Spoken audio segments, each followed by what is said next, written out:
Sa gitna ng malakas na bagyong nagdulot ng matinding pag-ulan at rumaragasang baha, isang buntis na nasa labor ang nailigtas ng 72nd Special Action Company, 7th Special Action Battalion noong August 9, 2026. Bandang alas 11 ng umaga habang nagsasagawa ng foot monitoring ang mga SAP troopers. Sa pangunguna ni Police Captain Roderick Palco, humingi ng tulong si Mrs. Vilma Desierto para sa kanyang anak, na si Miss Janelle Alexa Desierto, na nangangailangan ng agarang medical assistance.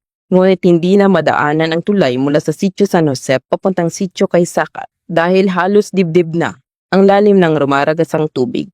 Agad na nakipag-ugnayan ng mga trooper sa barangay hall upang makapag-abang ang ambulansya sa kabilang bahagi ng tulay. Gamit ang spine board, maingat nilang binuhat at itinawid si Miss Desierto sa gitna ng malakas na agos. Katuwang ang kanilang mga kasamahan at ilang residente. Matagumpay naman na naitawid ang pasyente at na-turn over sa medical responders para sa agarang atensyon. Para sa SAF, ang insidenteng ito ay patunay ng kanilang kahandaan sa disaster response ay mahalagang bahagi ng kanilang serbisyo sa komunidad. Sa ilalim ng pamumuno ni Police Brigadier General Paul Kenneth T. Lucas, Acting Director SAF, patuloy ang pagsasagawa ng preparedness drills at simulation exercises upang mapanatiling handa ang mga tauhan sa anumang emergency.